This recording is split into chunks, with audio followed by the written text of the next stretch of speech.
Hello, everybody, and welcome back to Only Stupid Answers. This is the show where we answer your questions about movies and TV shows. Finally, we do that again. Yay!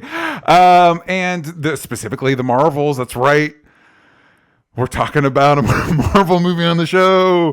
I'm your host, DJ Wooldridge. With me, as always, is Roxy Stryer. Hello, Roxy. Hey, DJ. Are you finally excited to talk about movies again? Yeah, I mean, yeah.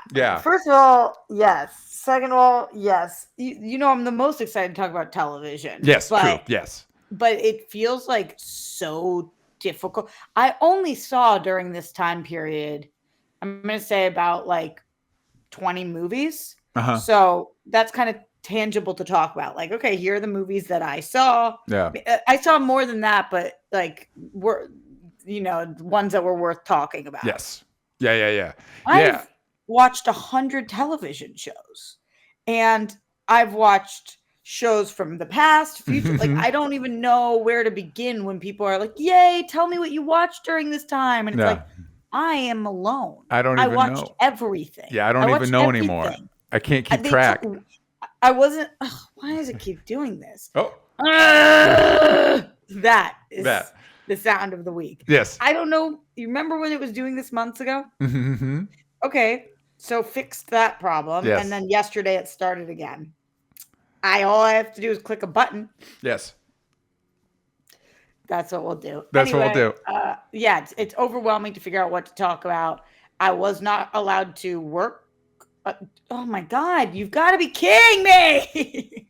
It doesn't want to play along. It's excited that we're back. Now it's now you want to talk about SAG? I think that probably my best bet is to go with my webcam so that... Do it. Whatever works best. Happening. Oh my God. Why Logitech? And now it's so blurry. Use your thumb, Roxy. Mm-hmm. It's still blurry. Do you have one of those little... I have one around here. Let me hand it to you. Do you have one of those little thingies? Yeah, I do, but I think you look fine. You're fine. You can't find it. You're fine.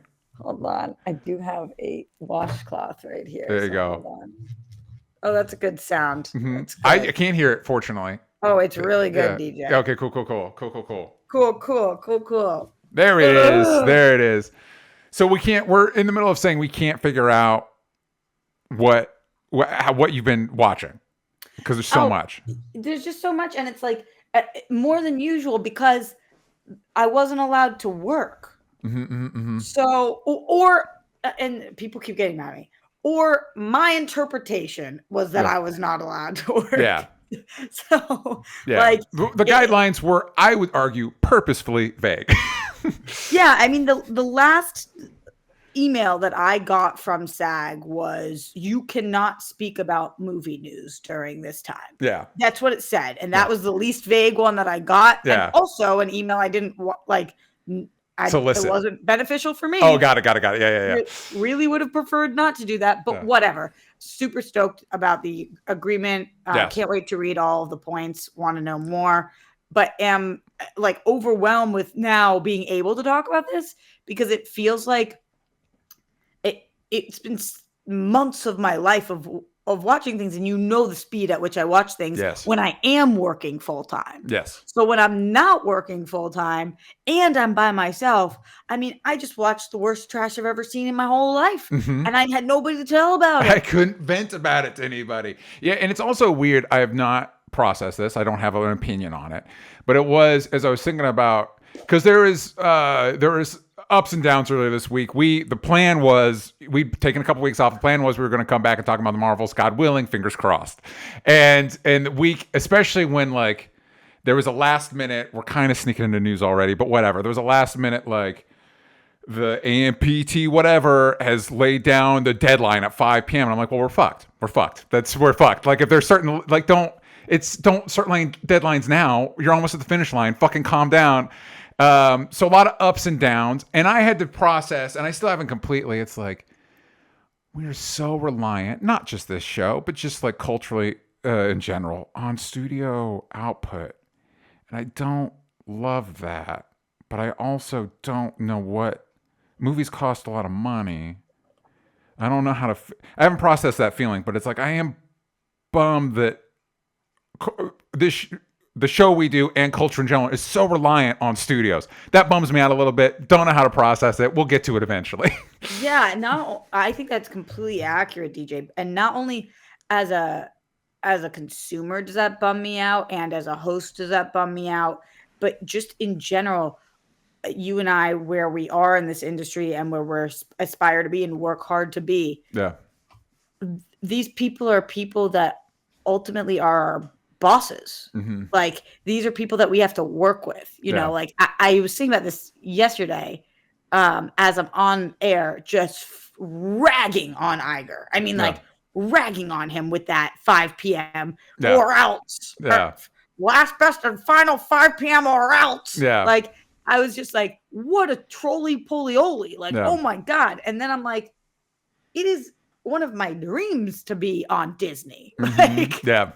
Like, I think that this is so awkward. It's so uncomfortable. Well, and also like, you talk about that and just of course, what we're touching on is why the strikes happened to begin with. But like, although I don't know that they've resolved this part, but there was a live action animated Looney Tunes hybrid movie starring John Cena, co-written and produced by James Gunn, that Zaslav it was finished. And he's like, nope, we're not releasing it. Give us the tax cut.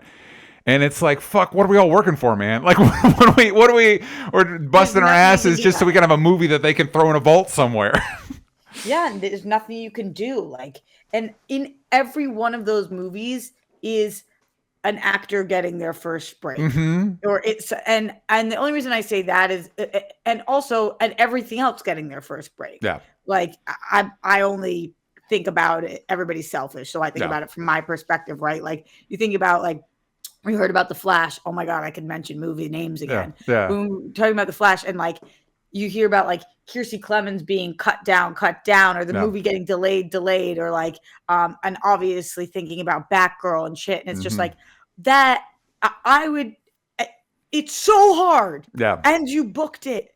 Yeah. And you not only is it so hard and you booked it as Batgirl, but you didn't get cut. The movie got cut. Yeah, the movie doesn't exist anymore. It wasn't like, oh, this is best for the film. You know, that has happened to me before where I've filmed things and unfortunately you don't make the cut. And that sucks. And it doesn't have anything to do with you. It's just like whatever time they needed to trim, that sucks. This is like the entire project you worked on. You could never even tell people you worked on it because there's nowhere they could ever even see the project because the project is canned.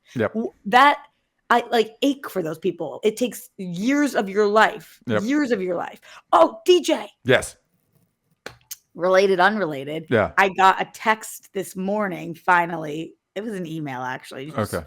I just don't want to be a liar. Text was an email. Always Lola, which was words I wasn't allowed to say for the last several months. The movie that I'm in that you came to see that was supposed to come out in August. Yes. They officially announced today that it is coming out November 28th. Everywhere. You can get it anywhere and you can pre-order it now on Apple. The reason that I am saying that is because legitimately, in regards to this conversation, there was legitimately months where I was like, wow, I shot this movie 3 years ago. Yeah. Like, that's how long it's taken to get to this point. Yep. Imagine if I shot this and I'm like devastated with how long it's been for the world to see the little indie that could. Yeah.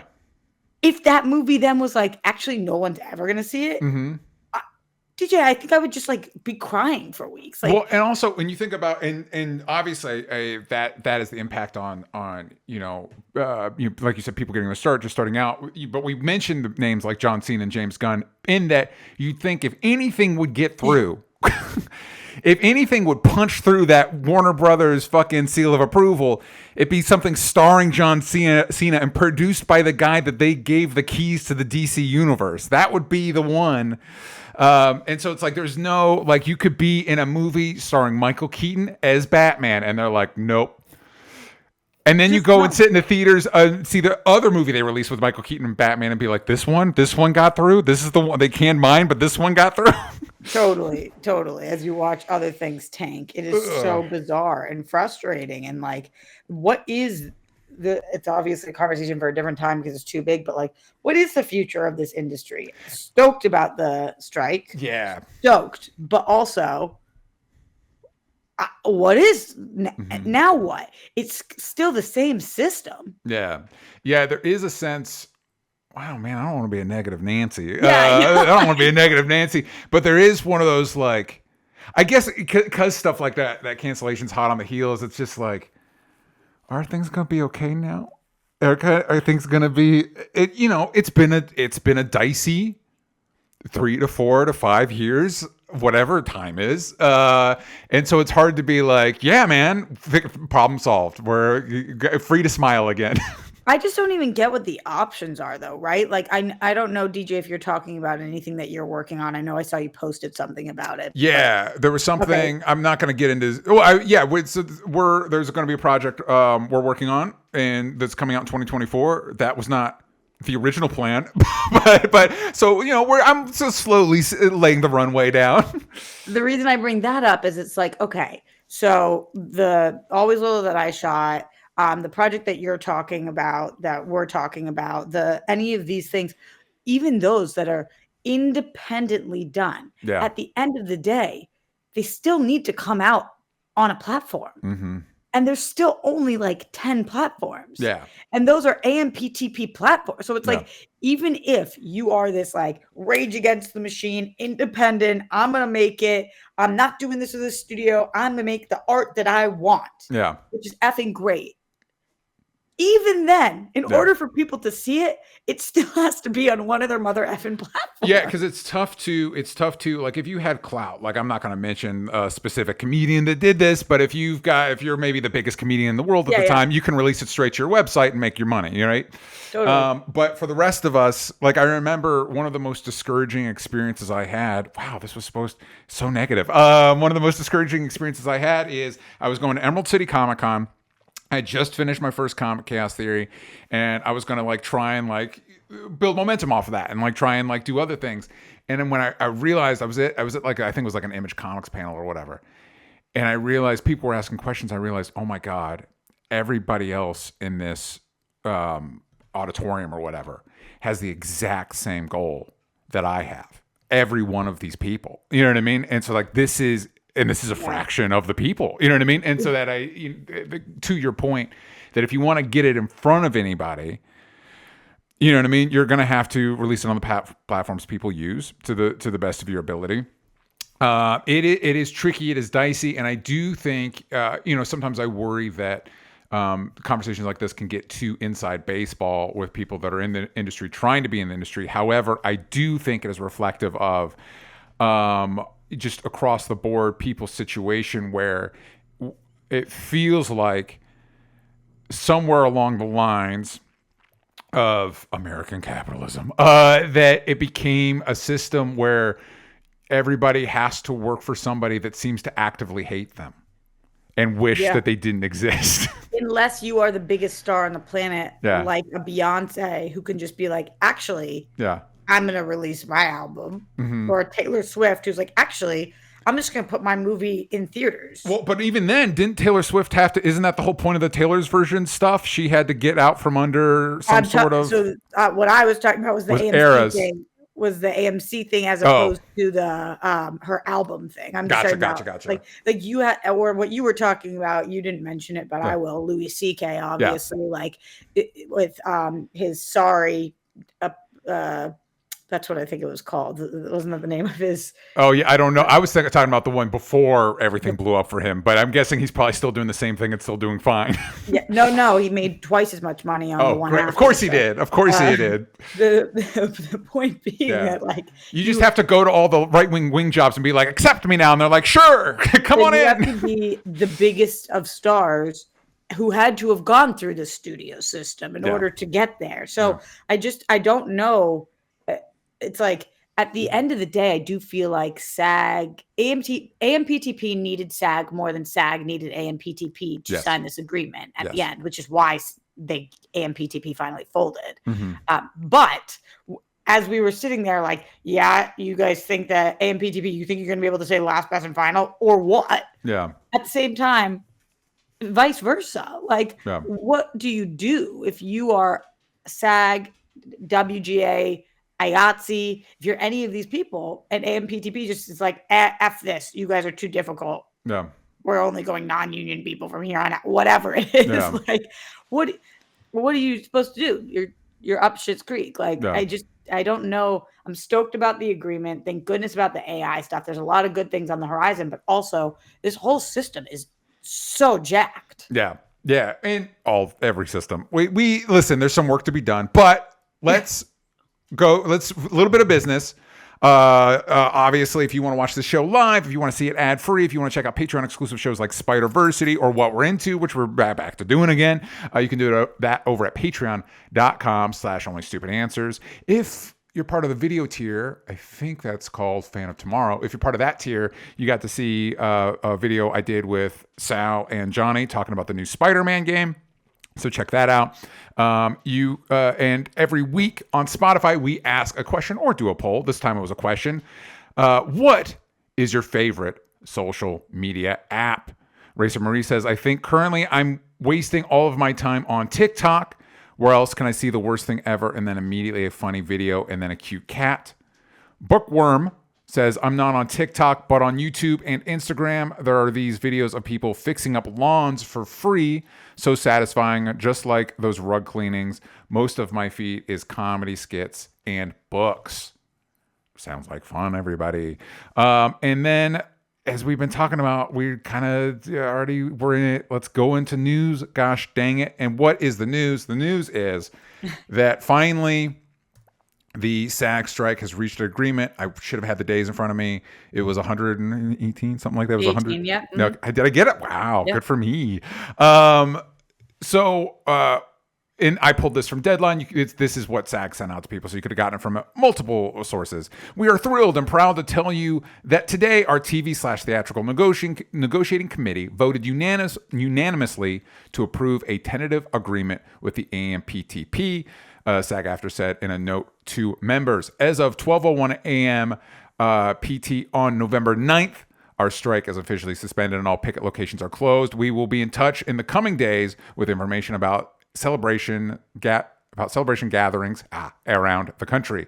The union added, in a contract valued at over $1 billion, we have achieved a deal of extraordinary scope that includes above pattern minimum compensation increases, unprecedented provisions for consent and compensation that will protect members from the threat of AI. Threat of AI. It's, sci-fi movies and shit. Exactly. Yeah. Anyway, it's a genuine. It is true. There was a threat of AI. It's just, whatever. It makes you think of Skynet and shit. Anyway, and for the first time establishes a streaming participation bonus. Our pension and health caps have been substantially raised, which will bring much needed value to our plans. In addition, the deal includes numerous improvements for multiple categories, including outsized compensation increases for background performers and critical contract provisions protecting diverse communities. So, since this dropped, a few more days past, Roxy, update us. Where are we at? So, right now, the work stoppage has stopped. Mm-hmm. So the work's resumed. Startage has begun. There's been a work startage. It was at 12:01 on Thursday. So that is great. And then what happens is the same thing that happened with the WGA. SAG will vote on this. Mm-hmm. And I can't see a living world in which it doesn't pass through flying colors. Yeah. We haven't received the deal points yet. That's not something that right now, like what DJ just read out, is the extent of it.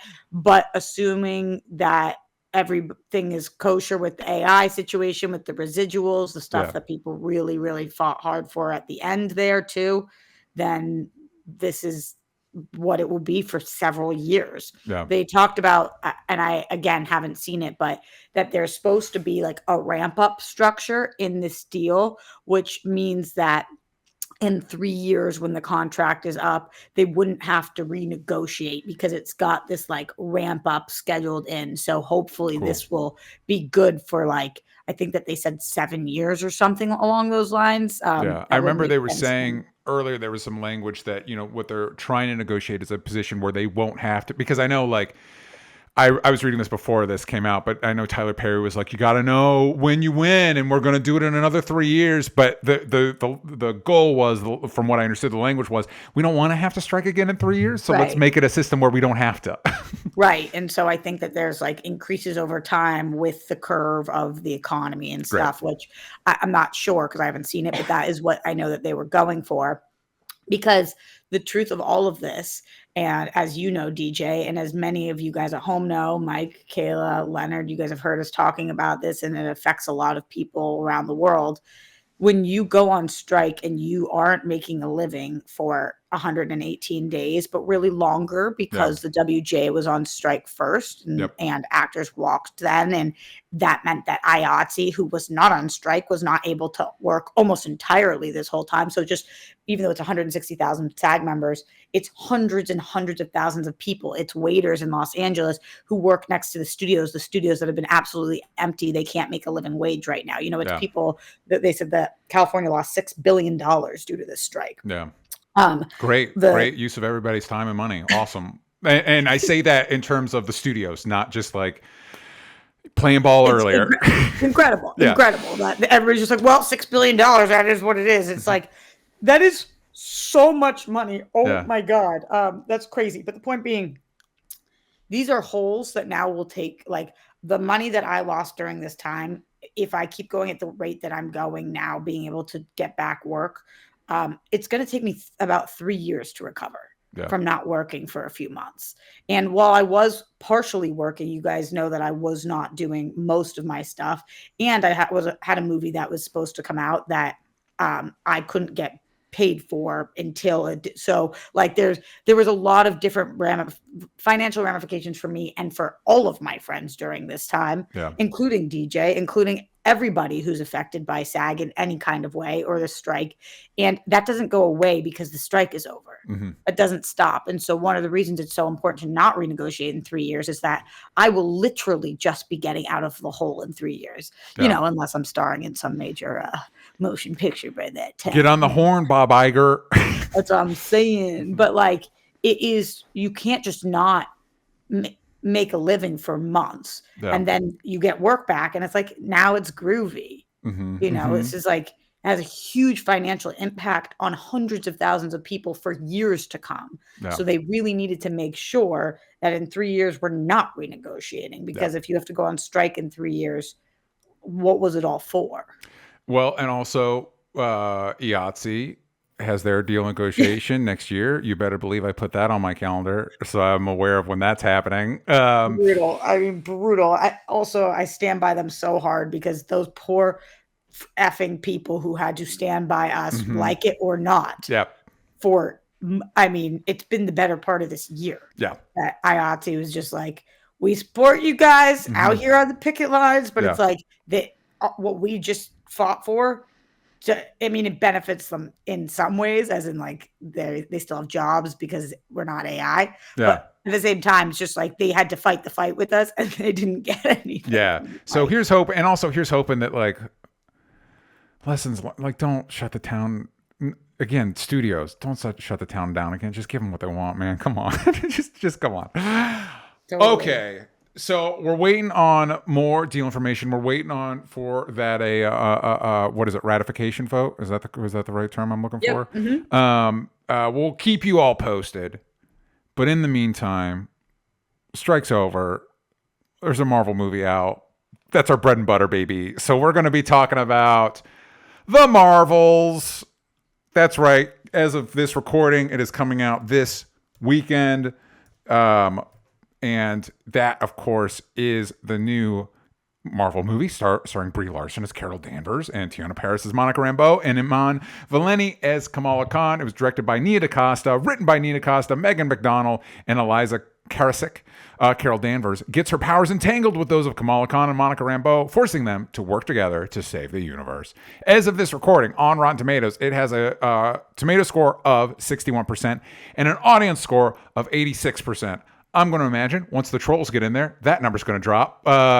Funny, refreshingly brief, and elevated by the chemistry of its three leads, The Marvels is easy to enjoy in the moment despite its cluttered story and jumbled tonal shifts. Spoiler-free, Roxy. thoughts on the Marvels. Are we gonna do spoiler at some point, DJ? Yes. Okay, because I have more thoughts there. Yes. My spoiler-free thoughts is this was not for me. Okay. I was so bummed that I didn't like this movie. Yeah. Because I actually did enjoy like when I walked out, the first thing I thought was I enjoyed several minutes of that. Of this movie? Yes. Yeah, okay.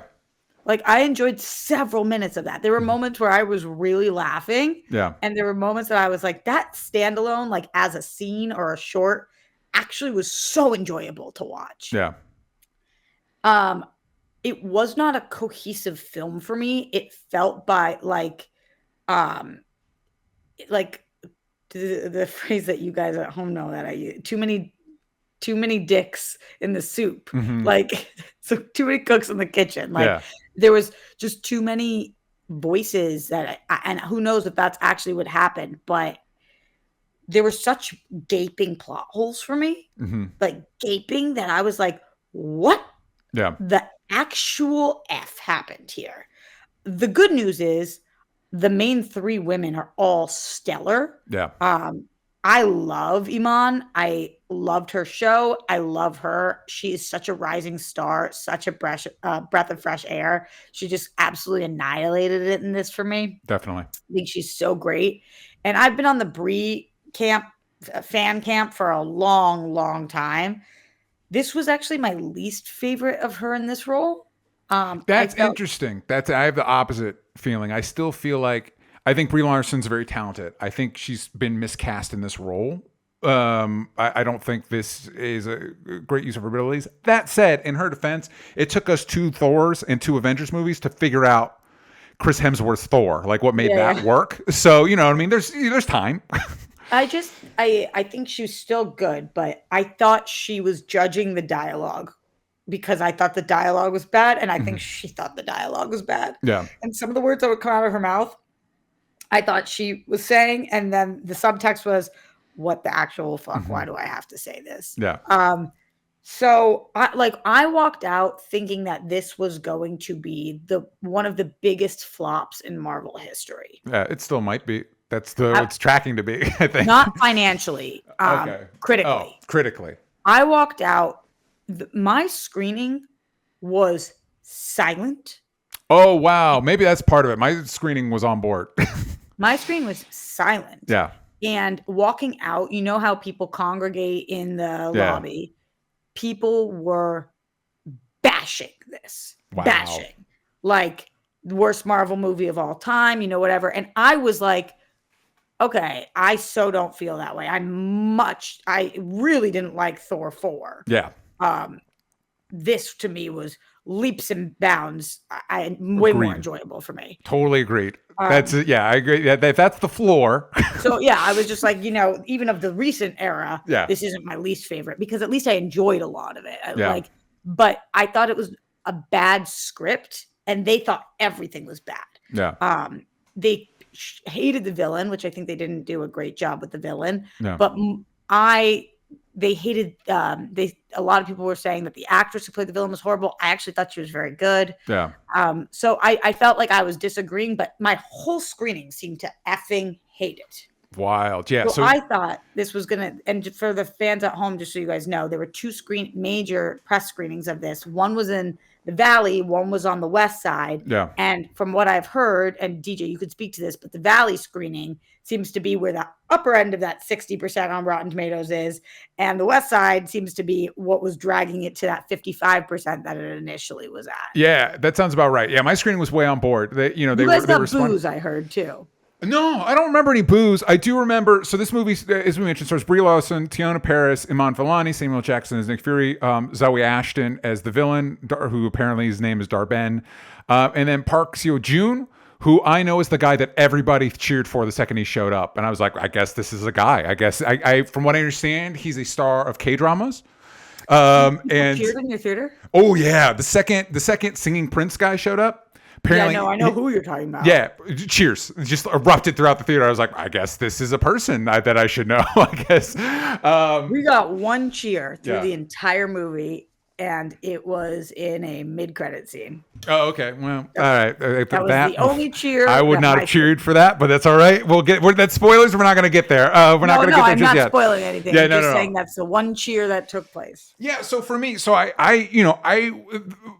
were optimistic. I thought coming out of the theater, and I think for me, I really enjoyed it. Maybe is because I was judging it off of the gauge of Thor 4 in that. Love and Thunder. That's the name of that one. And then Quantumania, which I also think is right on the floor next to Thor 4. I love Quantumania. Yeah, and so I was thinking, and I heard that you had negative feelings on this. So I was like, what? Okay, so think about. Obviously, I liked the three of them together, and I think that's what carried the movie for me. Is to me, it felt like it understood what it was. It wasn't trying to sell you like. This villain's not Kang. We're not going to try and sell you that this is the next big thing, because then that's going to suck, because clearly it's not, right? It's not going to clear that bar. So this is just whatever. This is all an exercise, an excuse to get these three actresses in a room and have some fun sequences with them. And I was like, I'm on board with that. And they did do that. Yeah. They did. It's not like Quantumania where they're like, we're going to do a quantum heist. What's your heist? You go grab the thing. It's like, that's not a heist. This one, it's like, hey, these three are going to be switching places and we're going to have fun action sequences with that. And they're going to be fun together. I'm like, just give me that then and I'm good. DJ, did you like Candyman, the new one? Quite a bit. I think there's an element, I'm trying to put myself back in that place. I think the way I would phrase it without spoiling that movie is they last minute try to inject a sub villain in there that I don't think works. But other than that, I think Nia Costa is really talented. So I liked her Candyman, and I like this. I think Nia Costa is a very talented director. Yeah, I could leave her script, but I don't know what happened, because she wrote this, but then two other people wrote this. Yeah. So I don't know what happened there. But I actually thought that the dialogue in this was woof bad. I mean, just holy crap. I can't believe three women wrote this for three women. And it sounded like no women wrote this. Okay. All right.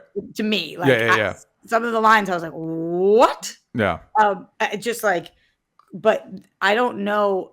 I think Nia DaCosta is still newish, and that means that the studio absolutely can bully her into this thing, this change, this whatever. Yeah. So I just don't want to say that I don't enjoy her writing, because who knows whose writing this was. Mm-hmm. But I can see that she visually is an amazing director. Yeah, I think there's specifically an action scene. First, and I will say, listen. The rules behind the switching are very loosey-goosey. I think what we're supposed to understand, they say the words, when we use our powers, we switch. Apparently that doesn't include flying or other stuff. So I think it's when they specifically use the light-based aspect of their abilities simultaneously, we're supposed to understand they switch. They're fast and loose with that. But there's an action scene in Kamala's house. It's the best of the movie for sure. And also, listen, if you throw a thing in there, we're on a planet where everybody speaks by singing, and then we introduce a guy that's not singing, they're like, oh, he's bilingual. I'm like, this is fucking funny to me. I'm on board. So those things to me as little shorts, I was like, these are great. Yeah. The fight scene in her house, or if that's how we're describing it, you know what I'm talking about. Yeah, it's trickier than that, but yeah. I was glued to the screen. This is a blast in a glass, so effing fun. My audience seemed to hate it, which I thought was interesting. But I was like, whoa, this is how you guys shot this. I'm so curious about, it's just so great and cute. And then there's also a scene later where they're testing that, if you know what I'm talking about. Yeah. Oh, they're practicing? The practice scene? That was great. Yeah, so I liked that. I liked seeing how the things worked. And then the scene that you're referencing with the singing, I was like, if this came out as a holiday special moment or whatever, but in tone with the rest of the film, I was like, this is egregious. I mean, what the actual F are you guys thinking? And I heard that the original one was 20 plus minutes and they trimmed it to this. Mm-hmm. And I'm like, what was that?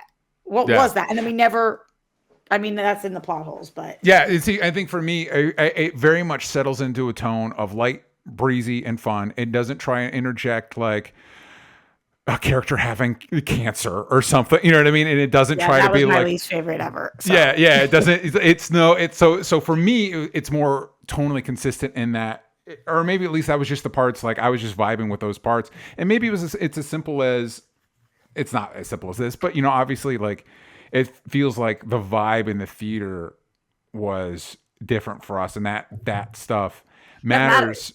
Yeah. But I think so as I think about like why this worked for me, as opposed to like I just watched that Five Nights at Freddy movie, which I think might be my least favorite movie I've seen this year.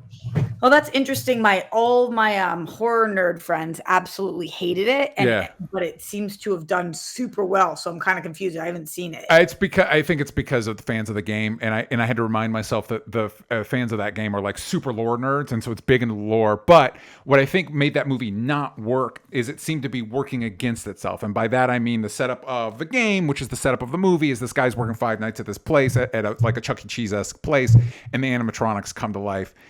And this movie, for some reason, decided every time he gets there in this like cool, distinct location that they have that's part of the game, he falls asleep and dreams about being in this nondescript wooded area. And it's like, you have that location. Why are you taking me to the wood?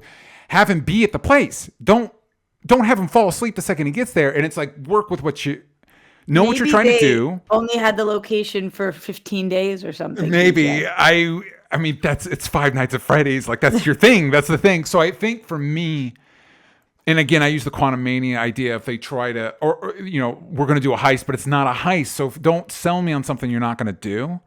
This, to me, the offer is, listen, the only part that matters of this movie is getting these 3 actresses together. And we're going to sell the shit out of that. We're going to like do everything we can with that. I was like, great. And then they did it. And I'm like, you did the thing you set out to do.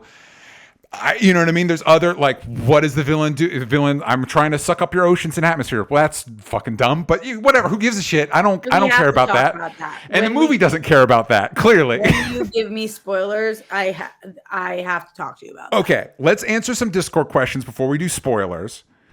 Jake Hefner, does the Marvels give you any faith that the MCU still has a solid plan moving forward, or are they throwing shit at the wall and seeing what sticks?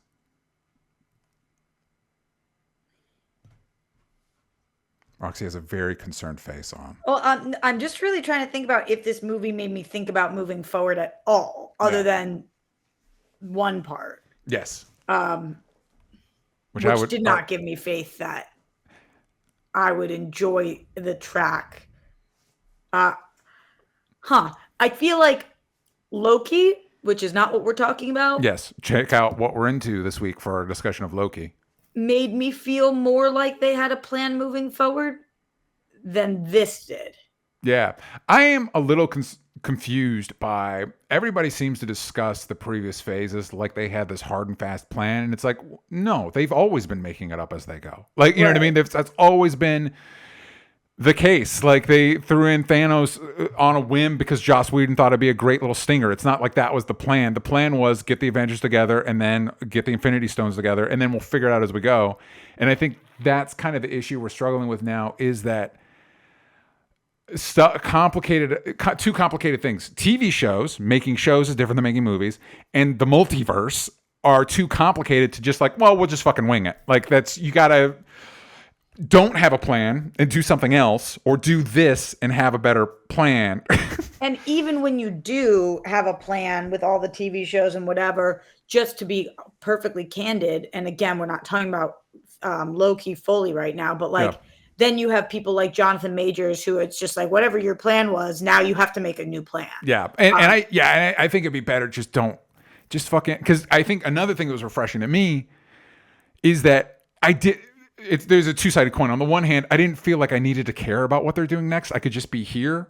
The flip side of that coin is like a good 30% of this movie is explaining a bunch of other movies and TV shows. Like, here's what you need to know about WandaVision. Here's what you need to know about Ms. Marvel. Here's what you need to know about Captain Marvel. It's like, God fucking damn it. That's true. What's difficult is that I watched all the things you just named. So I had all of that knowledge. I am curious, people who haven't seen those, if they felt like they had enough of an explanation specifically about WandaVision. Yeah, I think they leaned into WandaVision too hard. You could just be like, she didn't have these powers, now she does, and they kept wanting to be like, yeah, because witch magic that doesn't fit this movie. I think that's more confusing. Yeah, don't say that. Like, don't say that. This isn't Doctor Strange. Don't bring witch magic into your Marvels movie. It can be true, just don't say it. Totally. And I am also curious how people. Like, I already was in love with Iman, so now it's like, how did the rest of the world kind of receive her? And something that's worth mentioning as we're talking about this in non-spoilers is the fact that you did briefly say this at top. Like, of course, there's just going to be sexist, racist people who aren't going to like this movie because they're sexist or racist. Yeah. That sucks. It also sucks because I think there's very legitimate reasons to think that this script was not well done and to not like the movie. And I'm seeing online right now a lot of the discourse is just like so tumultuous about this. Like, only people who don't like this movie are white men. And I'm like, looks down. Yeah, I felt the same way. I know what you mean. I felt the same way. Still feel it about Last Jedi. I think there's a lot of things that don't work about that movie, but the discourse behind it is remarkably toxic. And it's like, I'm not part of that. I'm just saying, I think there's other things that don't work about this movie. Here's what didn't bother me about this movie: the amount of women, or the fact that there were women of color. Those were two things that were in the plus side, not the minus side of this movie for me. The only thing that really worked about this movie to me was the dynamic of the women. Yes. That was like very clearly working. So if it wasn't for that, this movie would have been an absolute fail for me. Leonard Kim asked, does the movie still keep Captain Marvel at the forefront, or does she get put in the background? I definitely think it keeps her at the forefront. And even like visually, they seem to like keep putting her in the center. Yeah. Mm-hmm. Also, if you've watched the TV show, you know that, of course, or you've read the comics, you know that Miss Marvel is obsessed with Captain Marvel. So that like really feeds into putting Captain Marvel at the forefront. To a degree that I was like, are we supposed to understand that Miss Marvel has a crush on Captain Marvel? Yeah, I'm not sure if they were kind of gearing at that or not. Because she keeps saying BFFs. Yeah. But it's like, it's intense. It's an intense, like maybe dial it back a little bit. They get into that. She does have a crush on her, which is fine. It's fine. It's fine. That's fine. I was going to get like age difference. It's not like Captain Marvel reciprocates if that's the case. So there's no reason to bring that up. It's like she's very much like this high school girl. And I kind of got those vibes too, where it's like when you have somebody's picture on your wall, whoever that is, like, okay, that doesn't mean that they have a crush on you. You're a kid. But exactly. Hema asks, is there, and I think we've been, just to answer Leonard Kim's question, no, I do not think it put Captain Marvel in the background. In fact, I think allowing her to bounce off the other two, Miss Marvel and Monica, allows to give her character more personality, allows Brie Larson an opportunity to like develop the character more. I will say it is a little bit difficult because I do think Monica Rambeau and Kamala Khan's characters are just in general better fleshed out. Like at least me as an audience member, I have a better understanding of who they are than I do Carol Danvers. Carol Danvers is still a little of a blank slate to me. Like sometimes she'll make like quippy jokes with Nick Fury that I'm like, is that her character? I like that, but is that in character for her? It's so bizarre that I'm with you because I actually felt like I had a really strong sense of who Captain Marvel was prior to this movie. Yeah. And after this movie, some of the choices that we found out she's made, things that she's done, I was like, I clearly see who Monica Rambeau is. I clearly see what motivates her, what's happened to her, what she wants to do. Yeah. Same thing with Miss Marvel. Yeah. Of course, I spent the whole season with her, but also like it's very clear what she's doing in this movie as like the Spider-Man of this movie almost. With Captain Marvel, I was like, oh, I thought this, and this. And after this movie, I'm like, what? Yeah. Yeah, so I still think we need to dial in Captain Marvel a little bit more. But like I said, it took us a while with Thor 2, so it's not unprecedented. Hema asked, is there a standout character for you? And I think we're going to have the same answer. Yeah, to me, it's Miss Marvel. Yeah, I mean, definitely. Of course it is. They're all great, but like, of course she's the standout. She's adorable. Iman Vellani is like really unbelievably charming. Yes. It's like she's just so endearing. She is this like ball of energy that this movie so needed. But also, I think, and DJ, correct me if I'm wrong, because it was so long ago. When we started with the Miss Marvel TV show, I was obsessed with it. Yeah. As it went on and we started traveling outside of our high school and whatever, Yes. I liked it less. Same. Because it became more about like where they were going than her. And I just liked her. I liked watching her interact with her classmates and like what she was doing because she's a star. Yeah. So it's like no matter where you put her, she should be that light. I don't know. She's just really good. She's really good. She's clearly excited to be there. Like you can feel that. And that's great. I felt the same way about Miss Marvel. Not that the stuff, obviously the stuff dealing with partition is important beyond the show.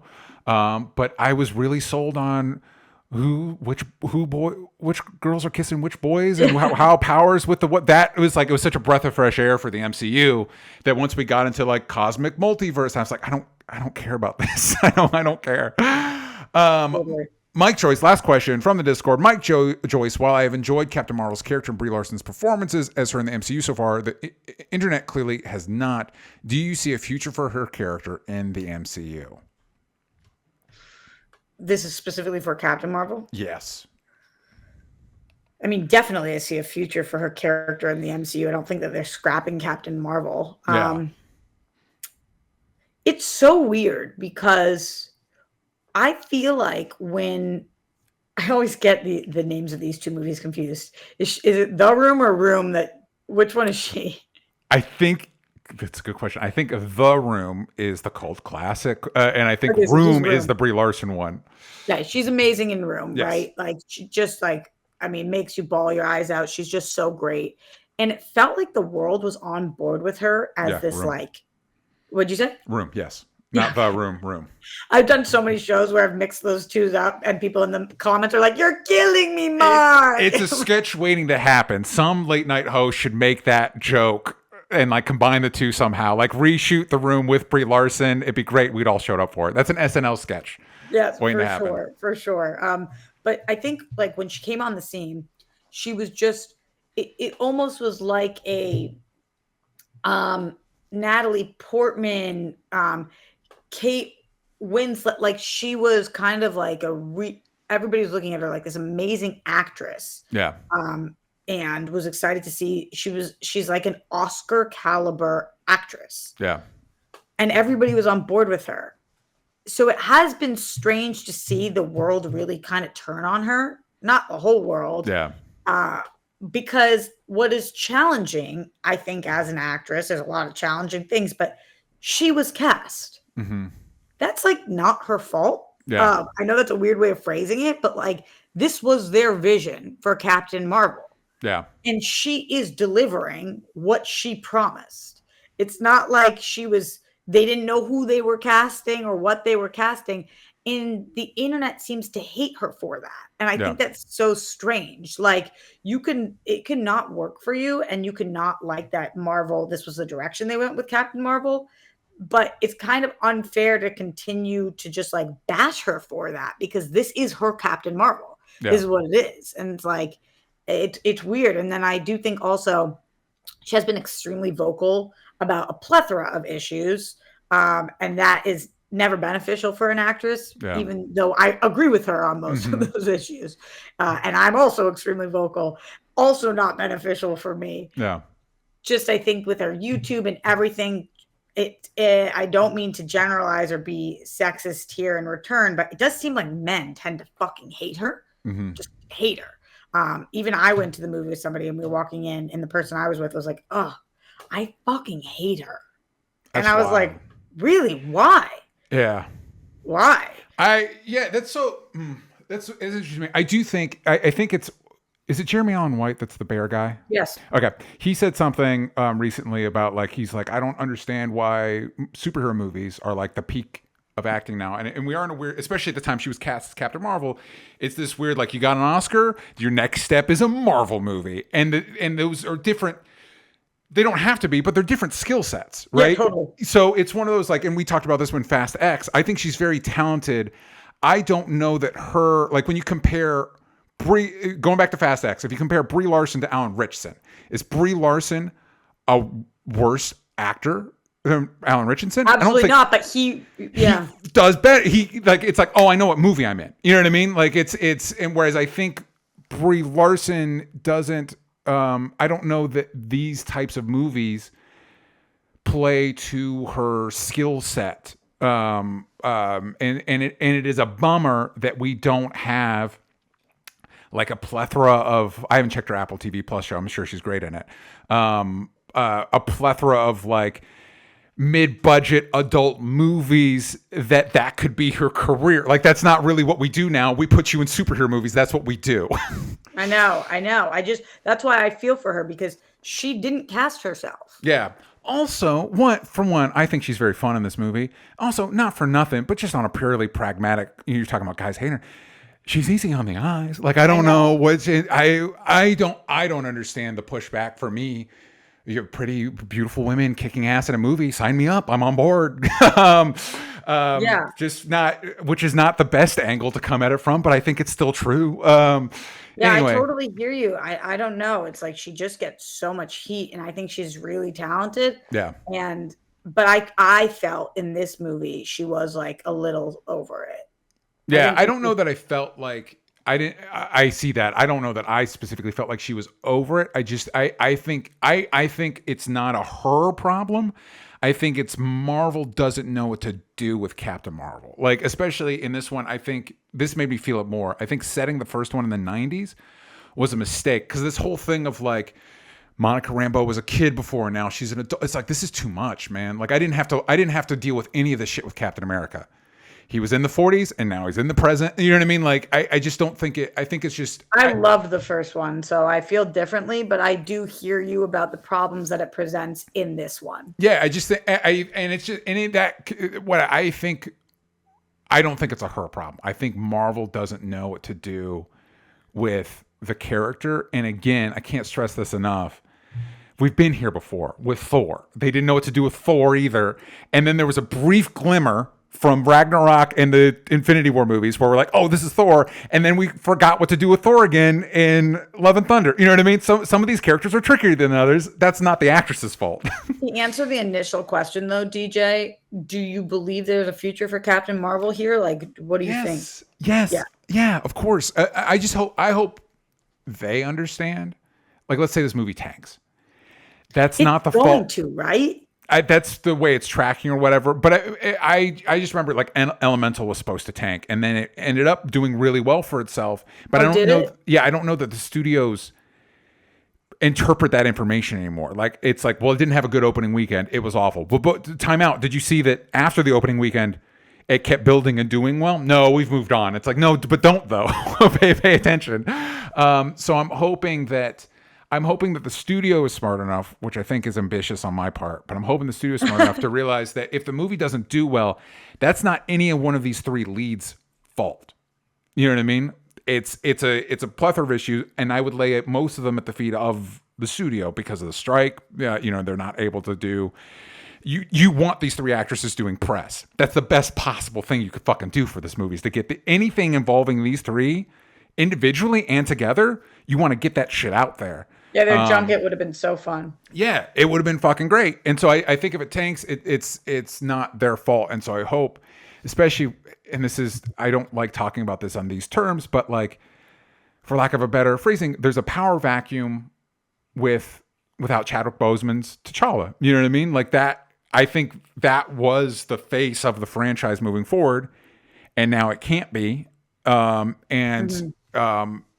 think Brie Larson, she's right there. You know what I mean? Like that's Captain Marvel's right there. So all that said, Roxy's been chomping at the bit.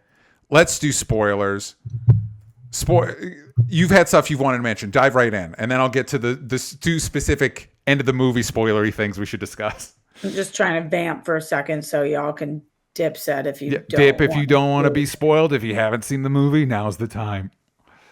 Okay. Yeah. Two main things for me that were like, this is egregious. Yeah. There was more than this, but you set up a planet that you said was 97% water. Mm-hmm. And then your problem was they were coming for some of the water. Yeah.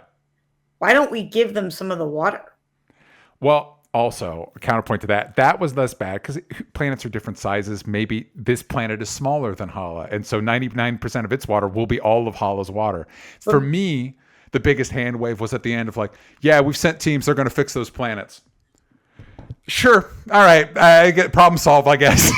But we're seeing it. There's a lot of water. Yeah. This planet is desperate for water. You are supposed to be a hero. Mm-hmm. Why don't you try to facilitate a deal to give them some of the water? Or if you've known this whole time they're in a drought, and I feel so bad about what I did, but they're in a drought, and this is your husband. Yeah. Could you get them water? It's diplomatic, Roxy. Who knows what she can ask for? I mean, that was ridiculous. Yeah. Second thing, exact same thing, but now we're going to the sun. Yeah. Monica in 2 seconds is like, yo, why don't you fix their son, bro? Yeah. And Captain Marvel like, can I do that? This is why I was confused on Captain Marvel. You're either mean or you're dumb. Either way, bummer. Yeah. Because you're supposed to be the smart, fierce one. Like, just you really fucked them. You did that. And then you were like, well, I feel bad about it, but in her defense, the war they did after that's what fucked them. They could have not done war. But like, here, an eye for this we know, DJ, an eye for an eye makes the whole world blind. It's not the point. You don't let people suffer because their governments or whoever is starting war. You help the people. Yes. And it's not like all of them are effing villains. Like, it's a whole planet of people. Yeah. That she's like, well, is what it is. Well, I think there's another, all of that very true. I think the other issue with that narratively is that Captain Marvel's now powerful enough to restart a sun. I would have used that. I think maybe what would have resolved this better is you lay the runway of like literally, can she do that? Like, is she powerful enough to do that? And then when she does that, that's a fantastic opportunity to nerf Captain Marvel a little bit. Like, I restarted a sun. I'm like nowhere near as strong as I was, because one of the issues, I think another thing they haven't figured out with Captain Marvel is how strong. Yeah, it drains her ability. How strong is Captain Marvel? You know what I mean? Like, what limits are when she's fighting Thanos in Endgame? Should I be worried for her? Should I be worried for Thanos? What power level are we talking about here?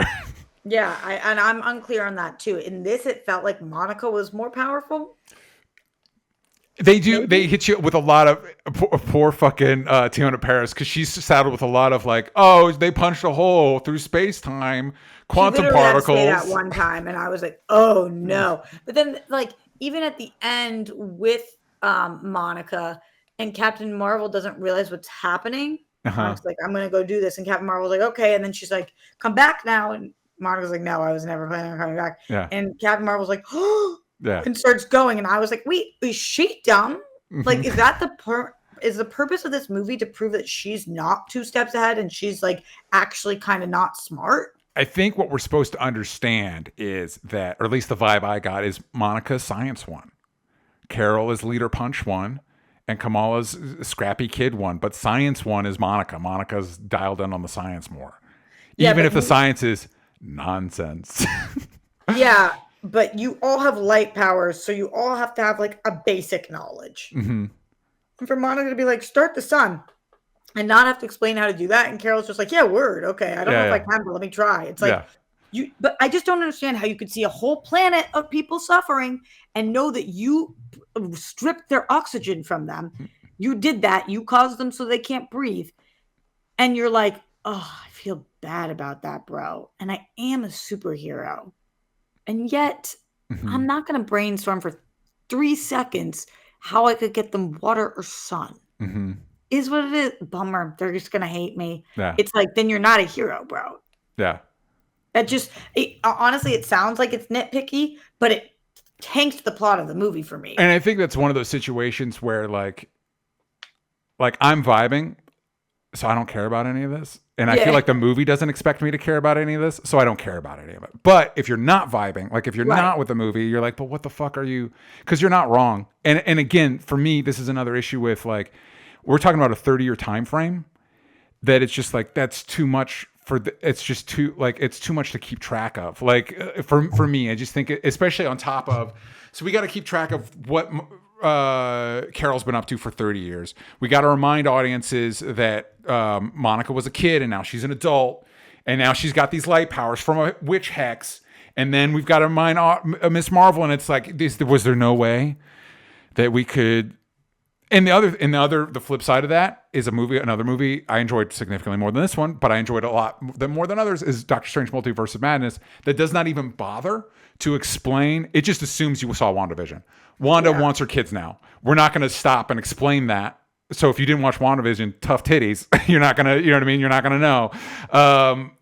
And so it's like, is there not, and maybe there's not, is there not like an in-between where it's like, should these movies open with previously in the MCU? Maybe. Honestly, maybe. I'm not kidding. It's not a bad idea. Yeah. Like, or they put out a short right before that you could watch, like a 5-minute YouTube that gives you the full rundown official from them. Because and like what you're talking about, I loved that Captain Marvel was placed in the 90s. But in this movie, when we have to deal with the fact that again, me not liking Captain Marvel in this. Yeah. She promises Monica she'll come back, and she never effing does. And then in this movie, Monica's like, wait, that's why you didn't come back? Yeah. Because you messed up this planet, so then you just were like embarrassed? Yeah. I needed you. You told me you would come back. I was a kid. What is wrong with you? And it was like, how do you justify that? I just couldn't. There was, and you're right. If I had been vibing, I would have been like, yeah, that's typical superhero, like mumbo jumbo. She didn't come back because there's one mistake she made. Characters are flawed, whatever. And I also think it's another thing that, like, Carol, like, we know how Tony Stark's flawed. We know how Doctor Strange is flawed. Is Carol flawed in that same way? We don't know. Right. And so watching this, I was just like, I actually don't appreciate your character building in this movie, which is just showing me like, I think you're a little stupid and kind of mean. Yeah.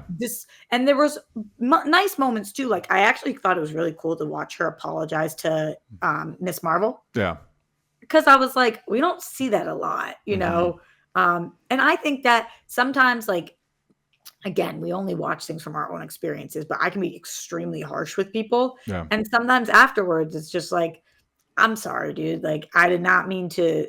I'm living my own world, and you are somebody that didn't deserve whatever. And it's not like Captain Marvel was horrible to her. She just wasn't particularly her best self in that moment. Yeah. And I thought it was cool to see, like, you could just be like, yo, my bad. That was not my best self. Can we start over? And usually people are pretty receptive to that. And I was like, that's a real genuine moment between a mentor and her mentee. Yeah. Like, you know, where you're not going to be perfect all the time. I like things like that, which I thought was good character building. But then the rest of the stuff where I was just like, wait, I really liked Captain Marvel before this movie, and now I'm not vibing, and I think that she is mean and bad at times, and that is so not who I thought she was. Yeah. We'll find out. Listen, Captain Marvel 3, we'll tweak her character more. And then, at least with Captain Marvel 3, whatever it is, we're like in the present. I don't have to worry about what she's been doing for 30 years. I don't know. It doesn't matter. What she's been doing is not coming back because she is embarrassed. Yeah. And what? Oh my God, I ruined this planet. That is so awkward. Oh no. You could have gotten another. Anyway, whatever. I also don't know, and I'm not going to spend any time thinking about, does this line up with what we learned in Secret Invasion? I don't care. I'm not gonna spend any energy trying to figure that out. I'm not sure either. I was trying to think about that too. I thought about it the second we introduced the Skrulls. I'm like, wait, I thought all the Skrulls were on Earth. You know what? I don't fucking care. So I didn't like Secret Invasion. I'm not gonna think about it. I was confused a little timeline wise in general. I'm also confused timeline wise in general with Loki, which, like, I guess doesn't affect this, but seems like it affects everything. Whatever. Yeah, exactly. We'll get into it. Stay tuned for what we're into. Real quick, we're running a little long. We've been just sorting it in for months, everybody. We get a tease that excites me. And it was funny, and you guessed it, it's Iman Vellani focused. It's where she meets up with Haley Steinfeld to try and do a Young Avengers, and she does a whole bit as if she knew how Nick Fury talked to Iron Man, as if she was privy to that scene. And it was adorable, and I like the idea of our young heroes excellent. Teaming up. I'm on board with that tease. Those fuck the Kang teases. Give me those teases. These young heroes you like, they'll team up. But that wasn't a tease. That was part of the movie. That was part of the movie, but it is like, it's not a teaser, but it is teasing. Yeah, but it's teased. Yeah. I get what you're saying. I loved that part. We knew it was coming. We've been waiting for this. Yeah. And I think that this is going to be a weird way to phrase it, but like those two little actresses are two of the best little actresses I've ever seen. So totally. Like, and especially in them, for as much as you and I have been talking about it, mixed feelings about the shows, casting specifically of these two, but in general, awesome. Great. Awesome. Yeah. So I can't wait to see them. Even their like brief dynamic, I was like, that's cute. Yeah. Like, just fun. And like, I want to see them in different scenarios and like what they decide matters to them. Who do they fight for again? Mm-hmm. Like, just cool to see the beginning phases of what we've known is going to happen for a long time. Yeah. What did you think about the next tease that we got? The next tease, I just want to say before we leave the good tease, I also think there's an argument to be made that those two might have chemistry with everybody. And so like sticking them together, it's like, I'll fucking watch that shit. I don't even know at this point, I don't even know who else they'll team up with, and I don't care. I'll just watch them. So the other one, I don't care for the way Marvel has been teasing the X-Men. Spoilers, everybody. This is the least kept secret. This has been like the second I got out of the theater, this was online already. I don't know how. This is the only thing my whole theater cared about at all. I don't care for. I feel like Kevin Feige is like, those Fox X-Men movies are too beloved. We can't just introduce the MCU X-Men. And I would argue, Kevin, all due respect, I think you're wrong. The Fox X-Men had their day.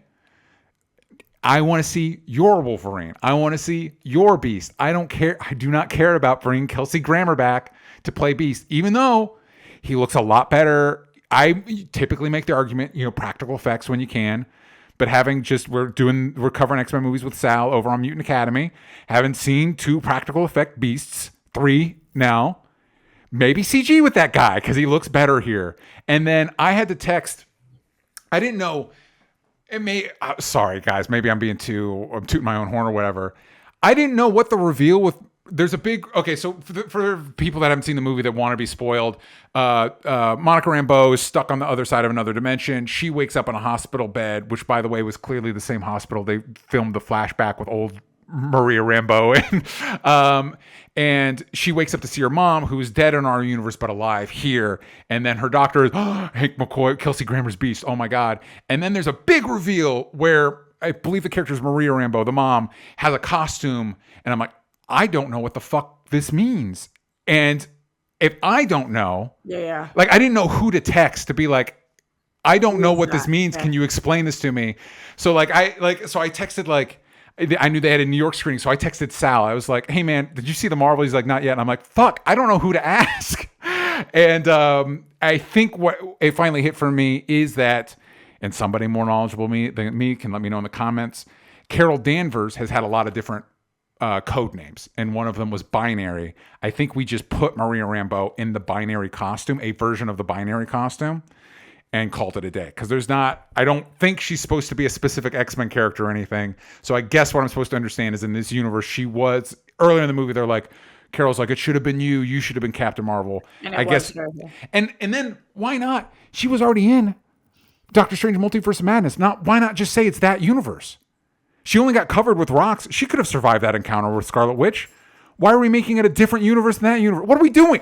Well, this entire interaction, I will say, was a little bit confusing to me, DJ, because you just described it as she gets stuck in a different dimension. Yeah.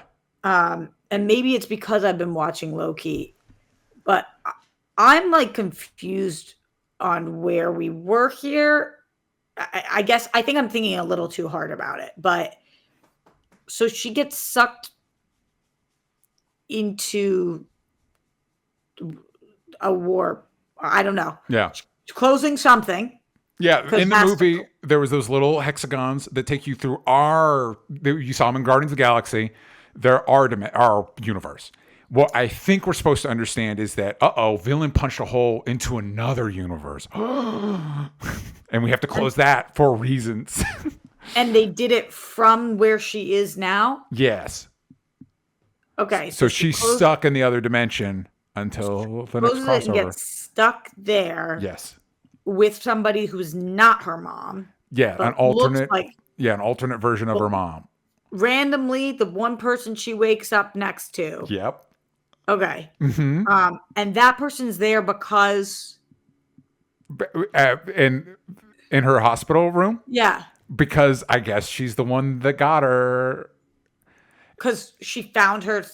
Yeah, and so she's going to sleep in the room now. So randomly she found her, even though there's no relation. Yeah. And was concerned and brought her here. Yes. Okay. Then I do get it, I guess. But it is an excuse to be like, Mom, you're alive. Wait, you're not my mom. Oh my God. Right. It's just weird that if there's no relationship between these two, that she's the one that brought her in. And also, she doesn't seem to know her, which, yeah. And again, I also don't care for, it feels like we're really building up to, don't worry, everybody. We're going to cross the Fox X-Men into this universe. Like, that's not what I want. I don't want that. I want to see Tom Holland Spider-Man hang out with whoever the MCU Wolverine is. That's all I care about. I don't care.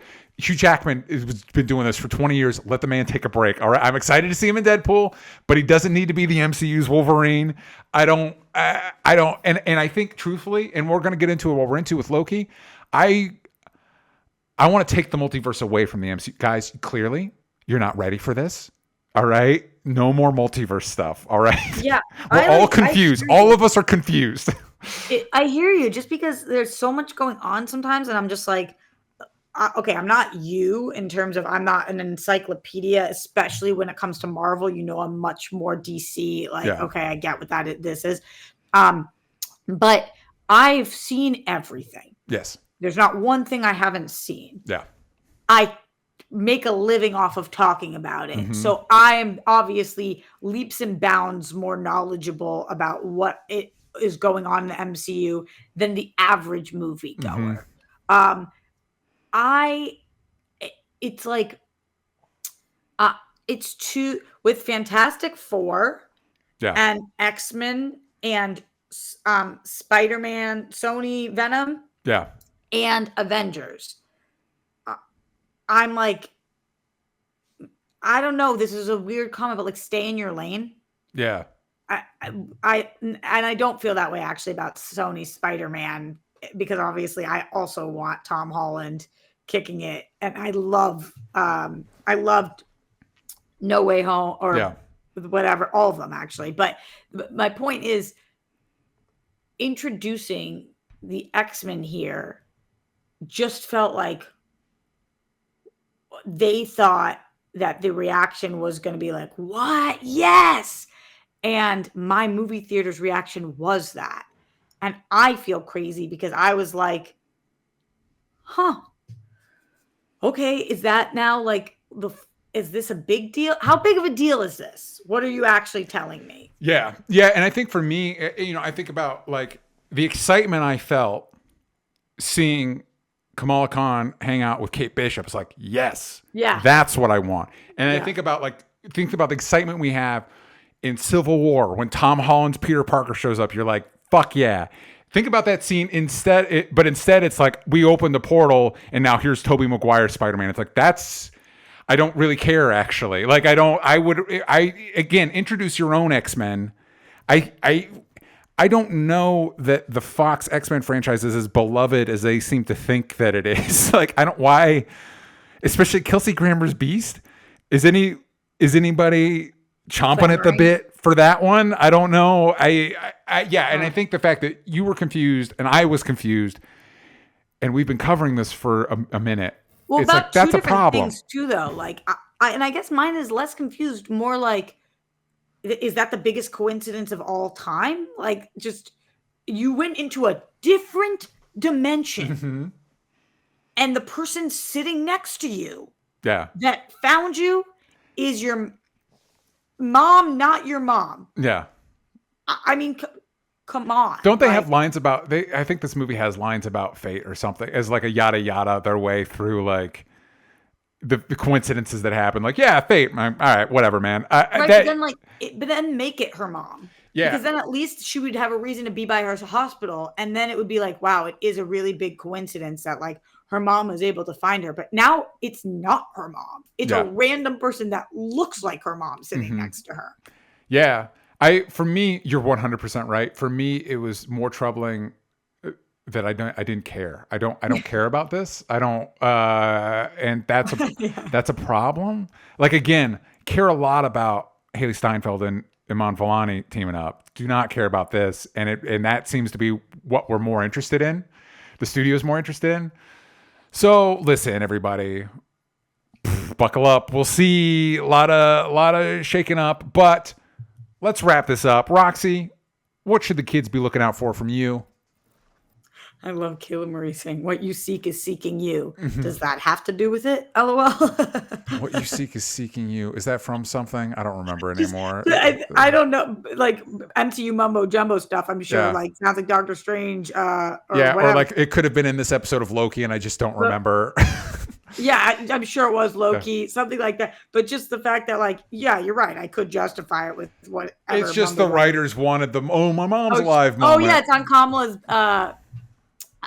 bangle. The written in the.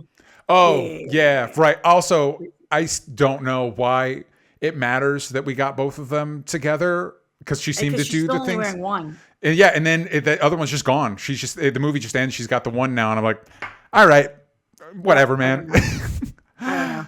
I thought she was going to give one to somebody. I don't know. Yeah. We'll see. You can find me at Roxy Stryer and check out Always Lola, which will be available November 28th. Yay.